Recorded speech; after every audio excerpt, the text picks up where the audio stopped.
ألف باء تاء ثاء جيم حاء خاء دال ذال راء زاي سين شين صاد ضاد طاء ظاء عين غين فاء قاف كاف لام ميم نون هاء واو ياء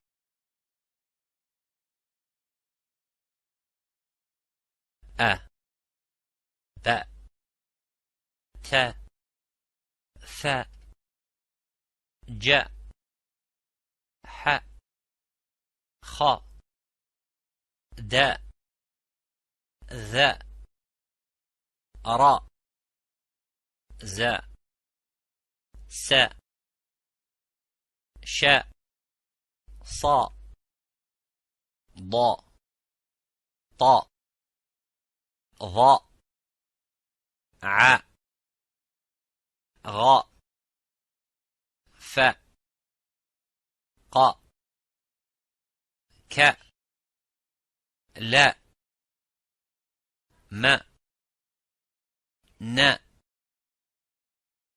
هاء واء ياء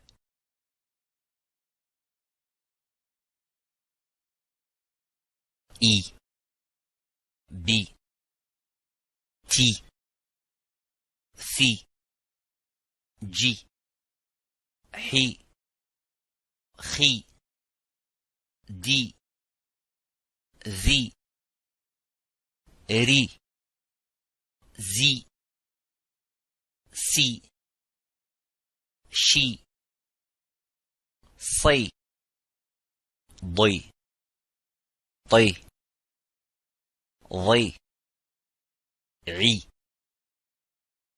غي في قي كي لي مي ني هي وي يي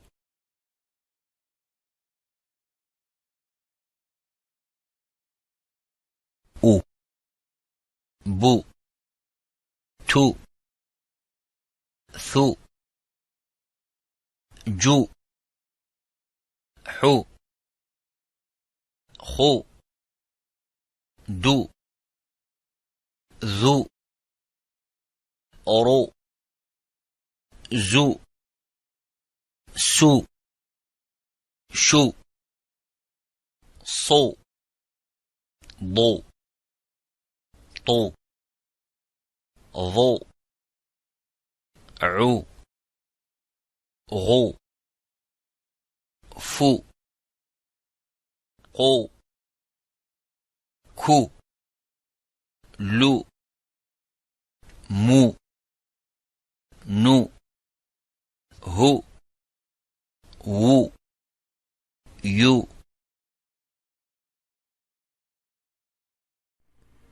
Okay, Bismillah.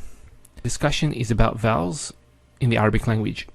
Unlike English, where vowels are made from the letters of the alphabet, in Arabic we have three distinct signs for vowels, and they are on the left hand side: Dhamma, Fatha and Kasra.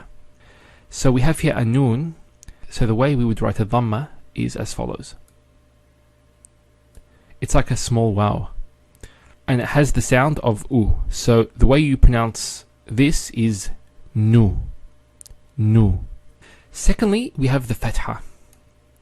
Now with Fatha, it's written as a line on top of the letter, and it has the sound of A. That would be Na. Na. Finally, we have the Kasra. With the kasra, it's similar to a fatha, but it's written on the bottom of the letter. And it has a E sound. So that would be pronounced as ni. Now, it's a good idea to memorize these three names, dhamma, fatha, and kasra, which will help you through your studies in Arabic. So let's do an example of a word that has these three vowels in the word. So let's try to pronounce this word. So we have this is a kaf, so it has a k sound, and on top of it is a dhamma, so there's an u sound. So that would be ku. Ku. Then we have the ta with a kasra, so that would be ti. So ku ti. And then we have the ba with a fatha on top. And remember, the fatha has an a sound. So that would be ba. So it would be ku ti ba. Kutiba. Kutiba. Which means it was prescribed. So that's a brief explanation of vowels. Unlike English, in English we have 5 vowels, A, E, I, O, U. In Arabic we only have 3, and they are what is known as fatha, dhamma, and kasra. So let's first of all just understand how they're written. So in front of us we have the letter fa, and when we add vowels in Arabic, it's different to English. We don't add them after the letter. We add it on top of the letter. So fatha will be written as follows. It's written with a line on top, like that. Al-dhamma will be as follows. It's like a small wow. And we have the kasra, which is like a fatha, but on the bottom. So let's assume that this is the line where we write. The fatha would be on top of the letter. Dhamma would be on top as well. And kasra would be on the bottom. So fatha, dhamma, kasra. So that's just the terminology, and inshallah we'll find out how they're actually pronounced. So we have the first harakah, which is fatha. Now, for example, when we say the word cat, notice the a sound. It's a sound. Cat. That's the same sound of a fatha. Now, we have here, I've transliterated cat into Arabic. So we have the kaf here, so it makes the same sound, the k sound. And then we have the ta, which is equivalent to the t in English. So this says cat. So notice the vowel is on top, not after it, as in cat. And obviously in English we write from left to right, while in Arabic we write from right to left. So in English, when we read a word, we read it this way. In Arabic, it's actually upwards,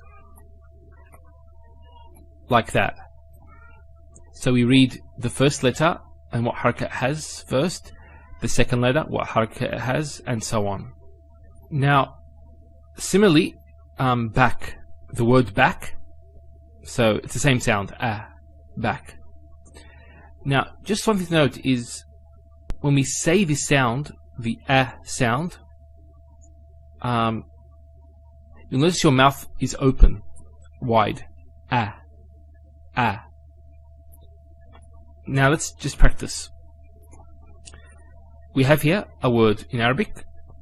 So to pronounce this, we have 3 letters here. We have the jim, which has the j sound. Like, for example, the word jeep or jog. or Jupiter. So J, it's a J sound, and there's a fatha there. So this will be pronounced as Ja. Then we have the lam here. That's equivalent to the letter L in English. Like the word look. To pronounce the lam with the fatha, it's la. So Ja, la. And then finally we have the sin. That's equivalent to the S sound in English. So this will be sa. So ja, la, sa. Jalasa.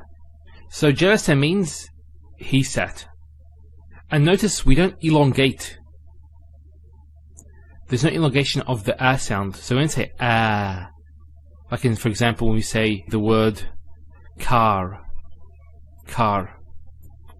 It's car. It's not car. So this will be one syllable. That's another syllable.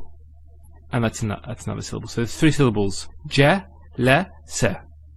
Now here, when we say car, there's an elongation. That's written differently, and we'll explain that later on, inshallah. Just to note, it's a quick sound. So just ja, la, sa. Jalasa. Not jalasa or jalasa. No, jalasa. There's no elongation. Okay, we've reached the dhamma now. So it's a small letter waw. What letter does a dhamma make? It's like the word book. Although there's two letters, both of the there's two O's. Although there's two letters here, it's pronounced like a dhamma. Unlike, for example, the word choose. So when we say choose, there's an elongation there. We say choose, choose. We don't say choose. It's not choose. It's not choose. It's choose. So although in English they can actually sound differently, even though they're written the same way, they sound differently.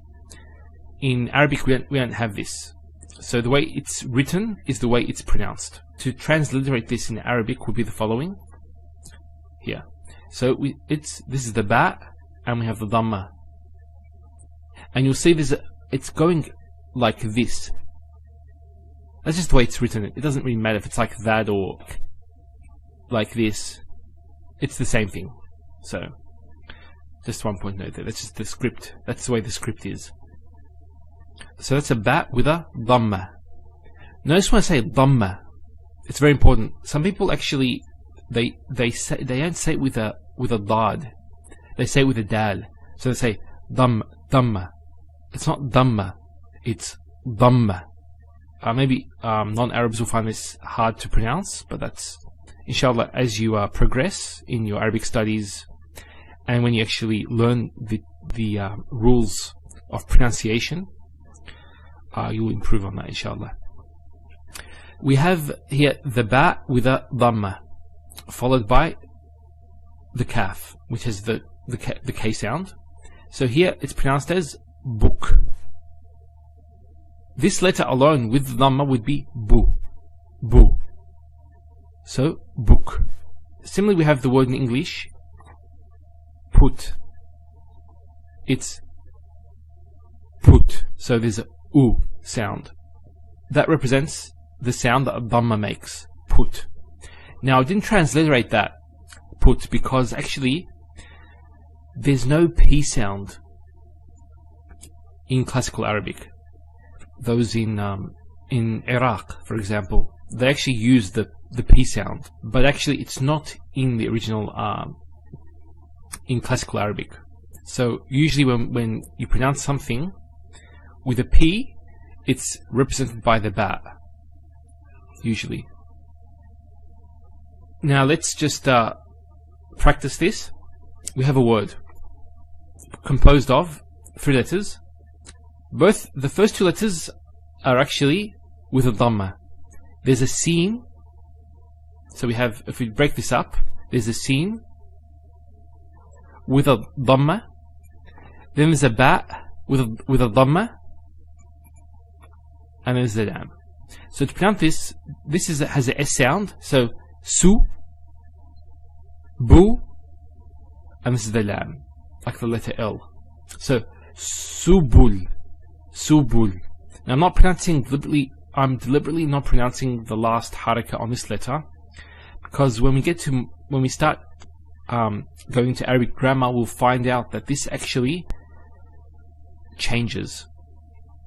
It's the same word, it will be the same word, but the last letter, the haraka or the vowel on the last letter will change depending on the word's function in the sentence. Subul means paths.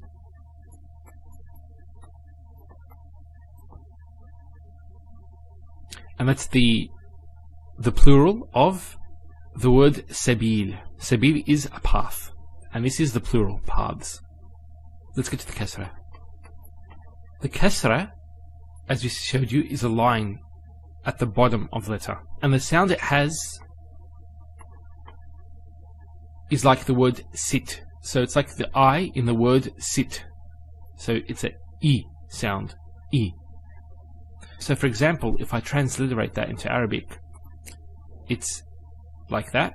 So you have the sin with the kasra, si, and that's the ta, so sit, sit. So for example, we have the following word. It's ma, that's a fatha, so ma, and then the lam, li, and then the kaf, ki, so maliki, maliki. Malik means king, so let me just write this, a king.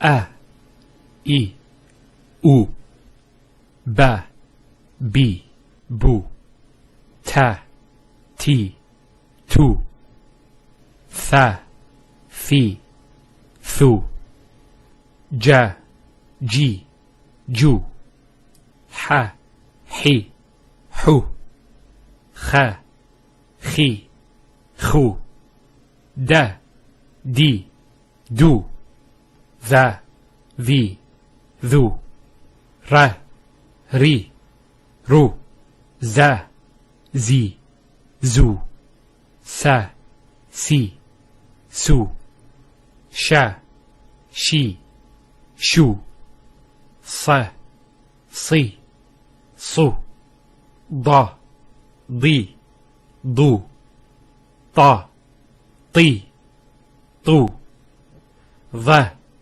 vi, thu, a, i, u, gha, ghi, gu, fa, fi, fu, qa, qi, qu, ka, ki, ku, la, li, lu, ma, mi, mu, na, ni, nu, ha, hi, hu, wa, wi, wu, ya, yi, you.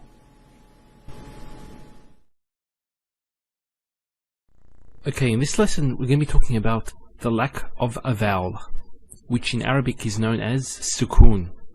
Now here we have letter fa. I want to show you how sukoon is written.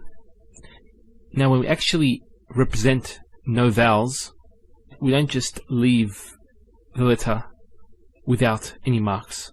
Sukoon actually is represented by either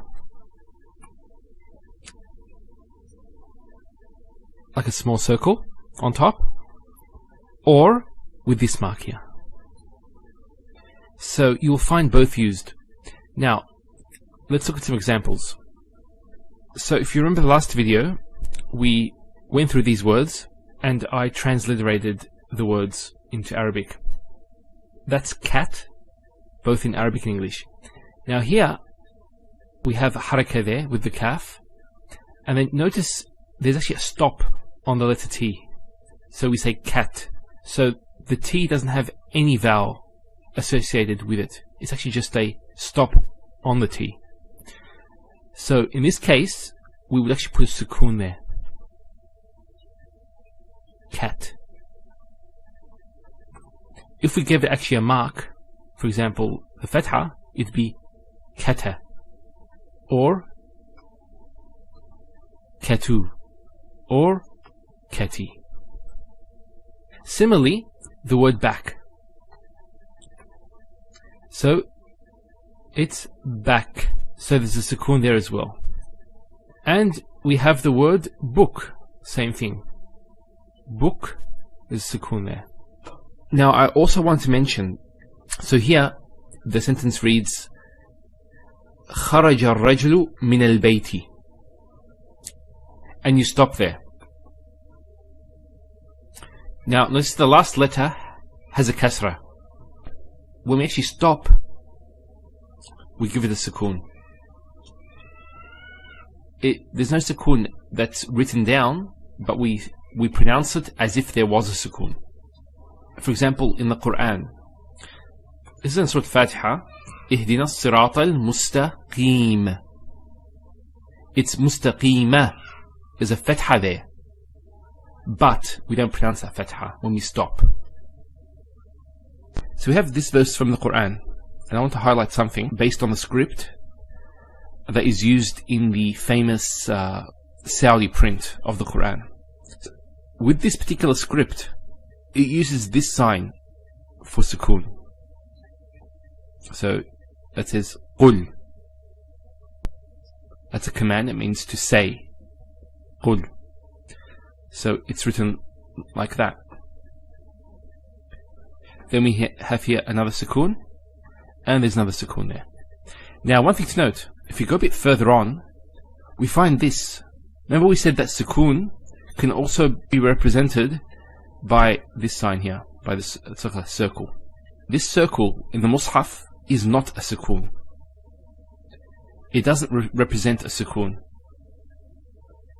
And you actually find two types of these circles. One of them is like a normal circle, and one of them is more like a long circle, like that. Both of these are used in the Mus'haf to represent tajweed rules. Now, outside of the Quran, you'll find that a sukoon can be represented by an O. So inshallah, in this lesson, we're going to be speaking about the long vowel. In Arabic, it's called med, which also means elongation. Now in English, we have the following words. The word bad. Notice the elongation of the A sound. We don't say bed, we say bad. Similarly, we have the word feet. We don't say fit, we say feet. There's an elongation of the E sound.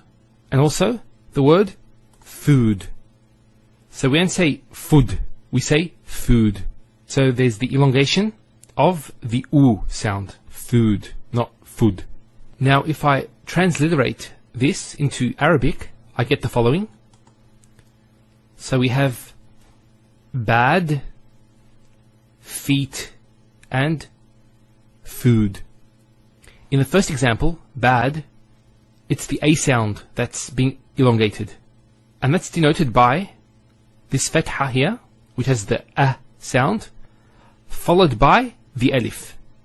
And that's where we get the A sound, the elongation there, the long vowel. Similarly, here we have a kasra, and then following it is the ya. So it's a E sound. And finally, we have here a dhamma, followed by the waw. So it's a U sound. So we'll come to know actually that the long vowels are created in these three following ways, which are having a fatha, followed by the alif, a kasra, followed by a ya, and a dhamma, followed by a waw. So they represent the three long vowels. So inshallah we'll go through some words and to see how the long vowels are pronounced. So here are some words. First one here is qala. Notice the elongation of the A sound. Qala. Not qala, qala. So we have the fatha on the qaf, followed by the alif. Next word is jihad. So we have here G, that's the first syllable, and then had, jihad. So you notice here we have a fatha on the ha followed by the alif, and that gives the elongation of the a sound. Next word, Ibrahim. So here, ra. Notice here the ra fatha followed by the alif. Once again, it's a long vowel. Ibra. Not ibra. Ibra. Ibra and then him. Ibrahim. Here the ha has a kasra followed by the ya. So here there's the elongation of the e sound. It's he. Him. Ibrahim. Similarly, here we have Kareem. Now Kareem is actually a adjective that means one who's generous. So here we have the ra, kasra, followed by the ya. This is the ya here. So Kareem, not Karim. Next word, Maghdoob. So Maghdoob here has a dhamma on the dad, followed by the wow. So it's an elongation sound. So it's a oo sound. So it's Maghdoob. And finally, here, Qubur. Qubur. So there's the oo sound again. They have a ba with the dhamma followed by the wow. So you can see how the long vowel is formed there. Now there is another mad, which is when two hamzas come together. But I actually thought that it would be more appropriate to mention that and when we get to the introduction to grammar, Arabic grammar. Now, just finally, I want to translate these words. So we have qala means he said. Jihad denotes the action of struggling and exerting effort. Ibrahim is the Arabic name for Prophet Abraham, peace be upon him. And as we said, Kareem means one who's generous. Maghdoob denotes somebody who is the object of anger. So one who anger is directed towards. And finally we have the word qubur. Qubur is the plural of the word qabr, which means grave. So qubur means graves. Walhamdulillahi Rabbil Alameen. Bismillah. So this lesson we're going to speak about the double letter. When we have two letters that are the same joined together. Now this joining is called shadda, and it means to join with strength. So if we take the word shadda, what Arabs use for the sign of shadda is the following.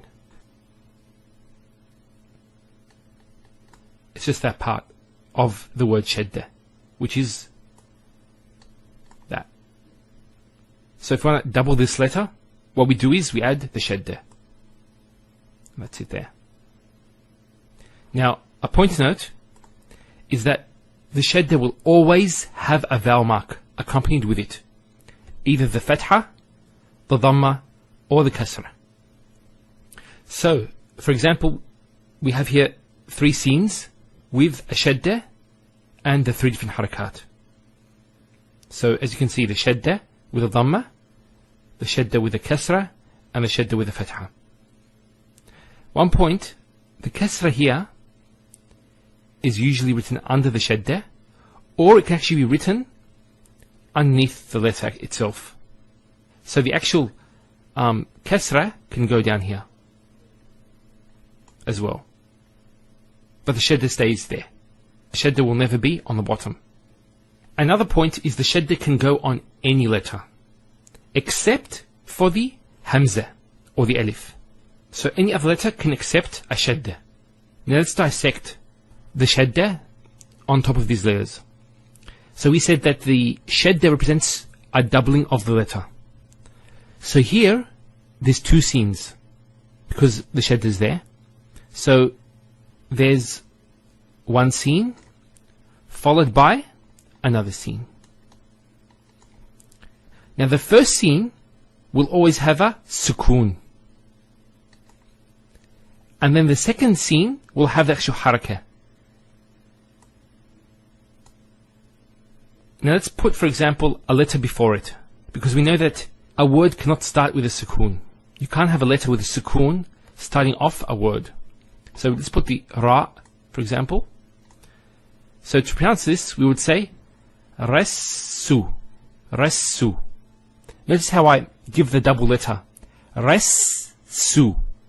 Resu. Now similarly, this is two scenes as well.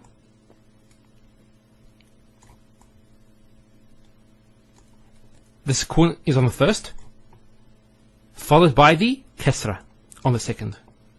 So if you put the ra once again, it would pronounce as Rassi. Rassi. Notice how I give emphasis to this scene. It's the doubling of the letter.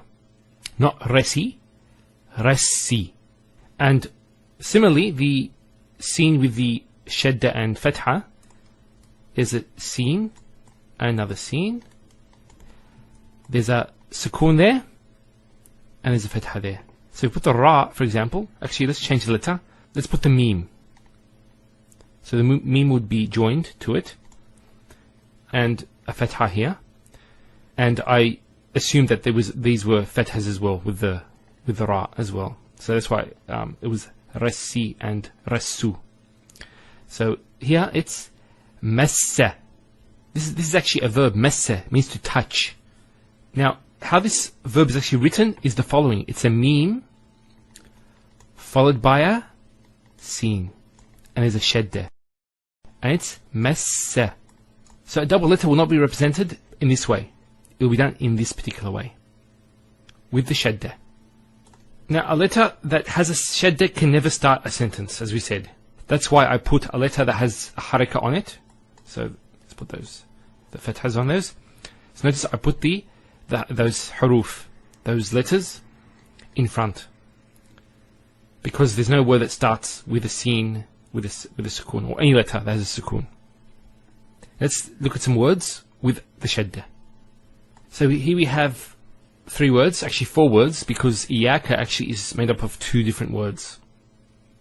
We have a particle and a pronoun. So how do we pronounce this? Iyaka. Notice the ya gets a double vowel because of the shadda there. Iyaka. It's not iyaka. Iyaka. Also here, al-hajju. It's not al-hajju, it's al-hajju. And here, Rabbi. So it's Alhamdulillahi Rabbil Alameen. There's a shadda there. It's not Rabbi. So if I want to dissect this, it would be the Ra followed by 2 Bas. There's the Fatha there. The first Ba takes a Sukun, and the second takes a Kasra. So it's Rabbi. So you notice actually that a shadda will always give a new syllable to the word, because the new syllable starts here. It's in between the first and the second letter that has the shadda. So that's briefly about the shadda. Walhamdulillahi Rabbil Alameen. Bismillahir Rahmanir Rahim. Now this is a pronunciation exercise from what we learned so far. So the first one is, it's ba-nu. Banu. Next one is bu and nu. So it's bunu. Next one we see has a long vowel. So it's bana. Not bana, bana. Next one, there's sukun there on the vowel, so it's bawna. Bawna. Next one is a long vowel as well. It's the u sound, so it's Buna. Buna. The next is Bayna. Then we have Bina. This is a long vowel. Bina. And finally, it's Bayyana. So there's a shadda there. So it can actually be written as follows. The ba, then the ya, followed by another ya, and then finally the noon.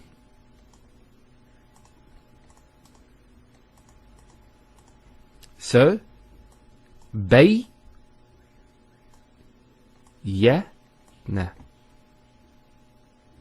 So when there's a shadda, there's a double letter. The first letter has a sukun, and the second has the harakah that it has, which is here the fatha. So, bayyana. Now let's go to the 5 words below. We'll pronounce it and give you the meaning. So the first word is fi. So you notice there's the elongation, the long vowel. Fi means in. And that in could either be physical or abstract. So if we say fil bayt, in the house. Or it could be abstract. For example, if I say fi ra'yi, which means in my opinion. Okay, next we have, and you notice here the long vowel as well, rana.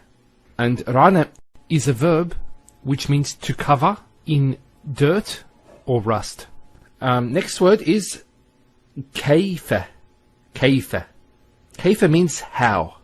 So for example, if you meet somebody and say, kayfa haluka, how are you? Next word, huda. Now this is not actually a ya, it's an alif. It's called an alif maqsura, and it's exactly like an alif, the way it's pronounced. It's like a ya, without the 2 dots. So we say huda. There's the elongation as well, because the fatha followed by an alif. If this wasn't there, it will be huda. But huda with the alif. Finally, we have the verb kassara, which means to smash something into many pieces. It's an intensive form. With verbs, when we have the shadda, the verb involves intensity. And you can actually feel it the way it's pronounced. Kassara instead of kassara.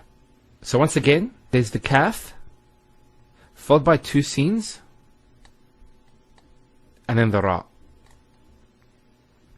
So kas, skune, sara. Kassara, not kasara. So it's very important with the shadda to give it the double sound. And sometimes people might be a bit too hasty and not give that double letter. My best advice to you is maybe go through the Quran and try to read it and have, for example, a recording of it, a clear recording, and see if you pronounce it exactly the same way. I must warn you, there are many rules that might cause you to be a bit confused. And you might ask, why is it recited in this way? It should be this way. But usually, most words in the Quran will be recited the way that they are written.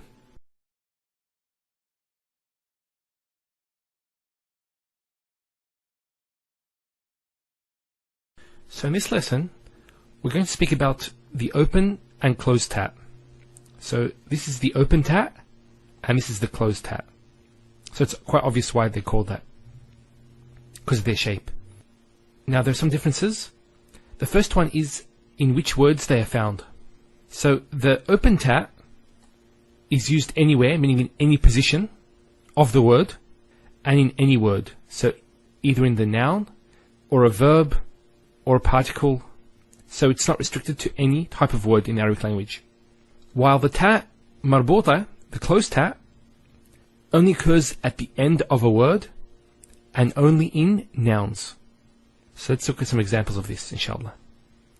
So here we have the word bayt, baytun, this is the tanween, and this is an open ta.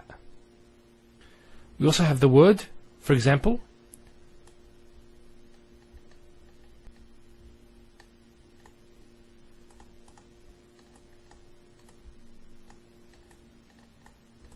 tamrun, which means dates.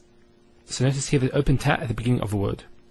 We also have, for example, a verb here, mata, which means he died. And ta can also occur alone as a particle. And one of its usages is particle of swearing an oath. Now with the ta marbota, the closed ta, we have the following words. So you notice here the ta marbota at the end of the word. And notice one thing about the ta marbota. The way it's written is exactly the same as a ha. So if you remember, the ha can be written in 2 ways. At the end, if for example it doesn't join to the second last letter, it will be written on its own like this.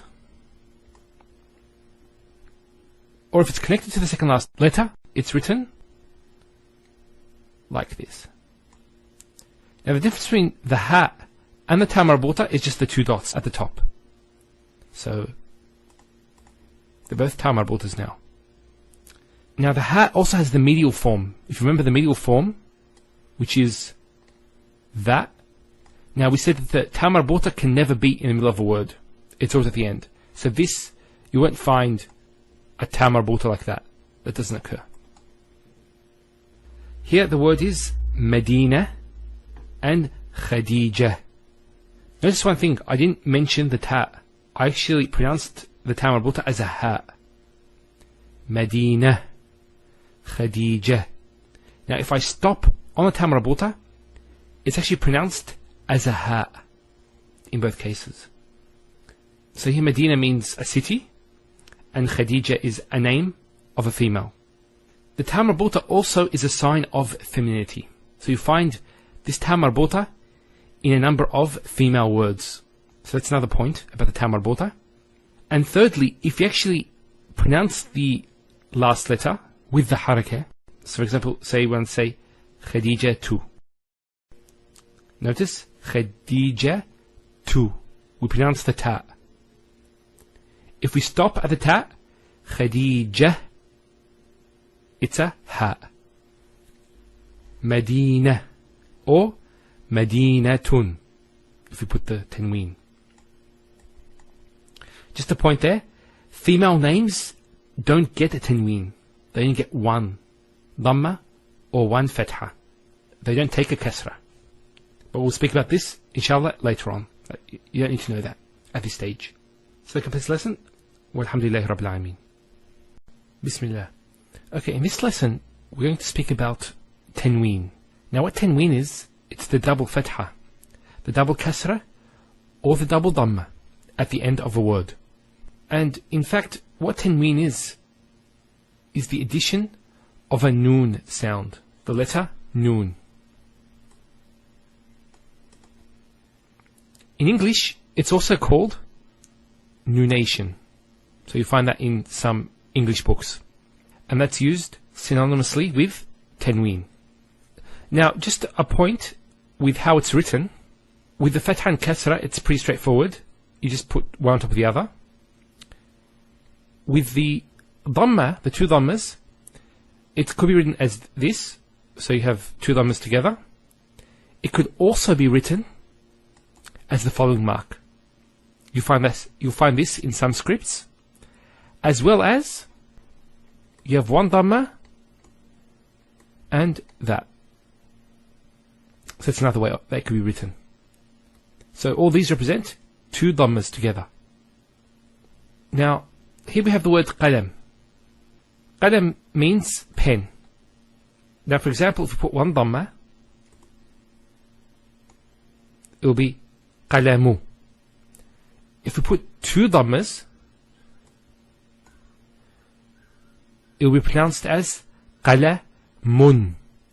Qalamun. So notice the noon sound at the end. It's pronounced as the following. It's the dhamma at the end, followed by, let's take this off, because we're going to put a noon at the end.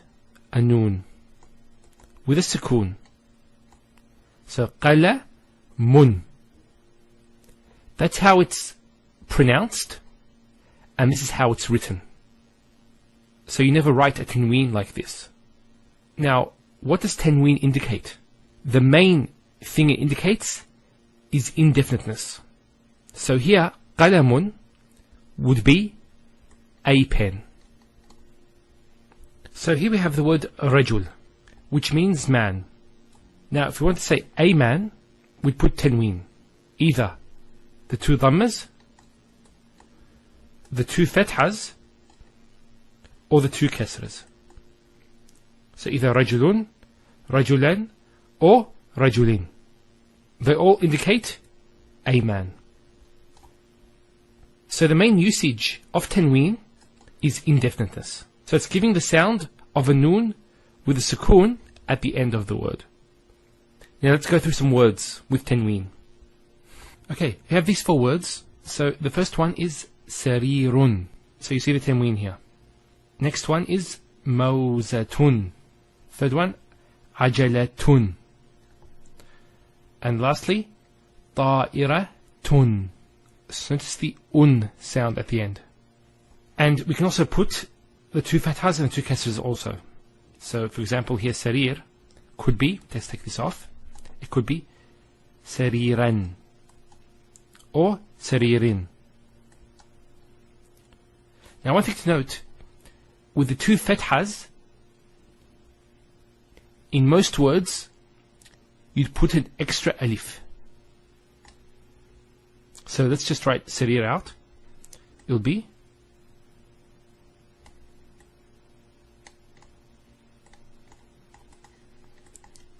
sariran. So this alif is put with the two fathas only. The two dhammas and the two kasras don't get this. There's an exception. For example, the ta marbuta. See these three words, they all end in a ta marbuta, the closed ta. So this is a ta, but it's a closed ta, as opposed to the open ta. When a word ends with ta marbuta, even when it gets two fathas, it doesn't have an alif. So for example, ajalatun, let's write it, it'll be ajala 10. Mawzatun, if we want to make it two fathas, would be Mawza 10. Now, another point to note, most masculine proper nouns will have a tanween, yet they are still definite. So any proper name, for example, Muhammad, will be Muhammadun, Muhammadan, Muhammadin. So they have tanween, but they're definite. With all other nouns, the tanween will indicate indefiniteness. Finally, just the meanings of these words. So sarir with the tanween is a bed. So mawzatun is a banana. Ajalatun is a bicycle. And ta'iratun is a plane. That completes the lesson. Walhamdulillahi Rabbil Alameen. Okay, inshallah we're going to speak about definiteness. So we have in front of us the word bayt, baytun. So you see the tanween, which indicates indefiniteness. So baytun is a house. Now to make something definite, what we do is we add an alif and lam in front of the word, as you can see there, and we take one of the dhammas away. So instead of the tanween, we have a single dhamma. And similarly, if there was, for example, say tanween with two fathas, then when we make it definite, there will be one fatha. And similarly one kasra, if there was. So, al-baytu, the house, a specific house. So the process to make it definite is to add the alif and lam and to remove the tanween. Now, what is the alif lam? Now in fact, I said here the alif and lam. It's not an alif. This is actually a hamzat al-wasl. So we give it the sign of hamzat al-wasl. And the lam has a sukoon on it. Now knowing that this is a hamzat al-wasl, we know that with hamzat al-wasl, if it starts off a sentence, it's pronounced.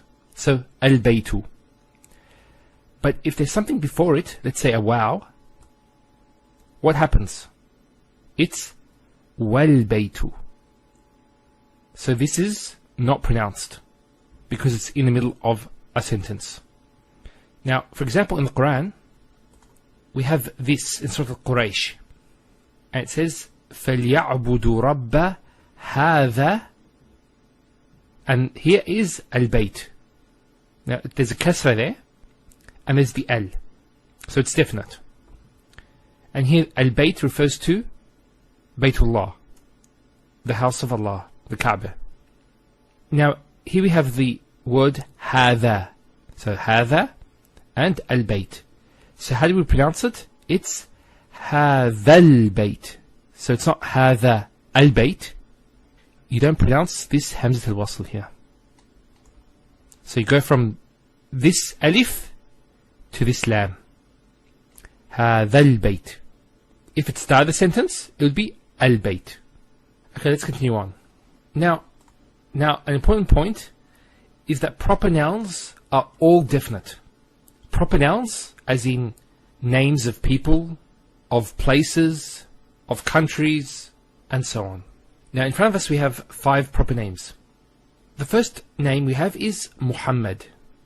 You notice at the end of it is the tanween, Muhammadun. Even though it has a tanween, it's still definite. And that's the same with, for example, Zayd. It's Zaydun. Tanween as well. They're both masculine names. So with proper nouns, a tanween does not indicate indefiniteness. That's a rule there. Then we have the name Zainabu. Notice here, there's only one dhamma. There's no tanween. Now question is, why doesn't it have tanween? That's because feminine names actually don't take a tanween. They only have one dhamma. And similarly with the name Mecca, the holy city of Mecca, it's actually a feminine name. And it only takes one dhamma. Now the point is with feminine proper nouns, so it should be feminine proper nouns, they don't accept tanween. With rare exceptions. So there are exceptions to these rules, and we're just learning the basic rule. And all the exceptions will be taught later on as you progress in your studies, inshallah. And finally we have Al-Iraq. Notice a few things. There's the Al here. And there's the Dhamma. Now there are a few things to note about this. So Al-Iraq is the country, Iraq.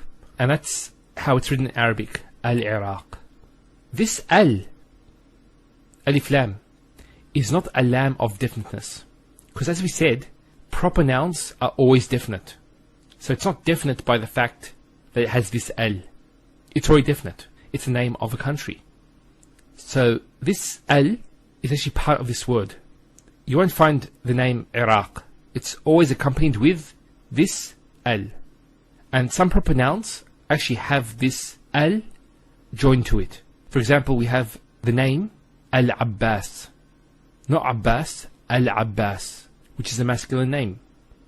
This is an extra Al, which occurs in some proper nouns. And it's not the Al that to make a word definite like Al-Bayt. Now, just finally, I want to mention this point, is with the Al of definiteness, that the Hamzat al-Wasl is always pronounced with a fatha. Not a kasra and not a dhamma. So it's always a, al-bayt, al-qamar, and so on. It's never ul, it's never il. It's always al. And like this lesson, walhamdulillahi rabbil alameen. Bismillah. Now, in this lesson, we're going to speak about the division of letters as sun letters and moon letters. Huruf shamsiyya and huruf qamariyya. Now, the letters I have that look like a moon, these letters are actually the moon letters. While the ones that have the sun on them are the sun letters. Now, why do we have this division? To demonstrate this, here we have the word Ash-Shams and Al-Qamar. The sun and the moon. That's what they mean. And this is the Al of definiteness that we spoke about in the previous lesson. Now when you add Al to these, you'll notice a few things. Let's first of all start with Al-Qamar. How do we pronounce this? It's Al-Qamar. So Al-Qamar. So there's a sukoon there on top of the lam. And it's Al-Qamar. There's no issues with that. But when we come to Ash-Shams, there's something that's happening. And this has to do with the articulation point of the lam and the letter following it, which here is the sheen. And to actually find out the articulation point, have a hamza with a fatha followed by the lam. So we say al, with a titha, al. And do the same thing with the sheen. Ash. The actual points of articulation of the lam and the sheen are very close to each other. And because they're very close, what happens is this lam is not pronounced. And what happens instead is the lam is pronounced as a sheen. So there's actually a shadda here. So it's Ash-Shams, not al-shams. Because notice when you say al-shams, it's not smooth. Rather than ash-shams, which flows and is nicer to hear. However, with al-qamar, there's no issues with that. And that's because the articulation point of the lam and the qaf are far apart. So the al is where the teeth and the tongue come together, and the qaf, aq, comes from the throat, which is far from the articulation point of the lam. And because of this distance, it's much smoother to say it, because you're going from one articulation point to one that's further down. So it's al-qamar. However, with lam and the sheen, the lam is here and the sheen is right next to it. Al-shams. Al-shams. It's actually hard on the tongue to say. And then what that means is that these sun letters, the ta, the tha, dal, the ra, zay, and so on, if they come as the first letter of the word, after the al is being added, there'll be a shadda on the letter, and the lam will not be pronounced. And similarly, for example, the alif, ba, jim, ha, kha, and so on, if they actually come after the al of definiteness, they're always pronounced. And the lam is also pronounced as well, with sukoon. Now let's see these words in the Quran. So this is in Surah Ash-Shams, and it says, وَالشَّمْسِ وَضُحَاهَا. So notice, وَالشَّمْس. This is al of definiteness. This is hamzat al-wasl. It's not pronounced, because there's something before it.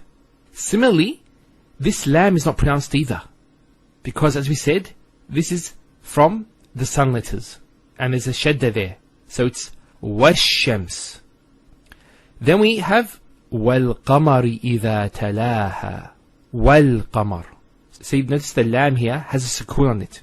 Now in the mushaf, when the lam is not pronounced, it doesn't have any sign on it. It's written, but there's no sukoon. But here it's wal-qamari idha talaha. So the qaf is from huruf al-qamariyah. Now let's take examples of this, inshallah. Here we have the moon letters, and here we have the sun letters. And we have here al-abu, the father. Notice here al-abu, it's pronounced. Al-babu, the door.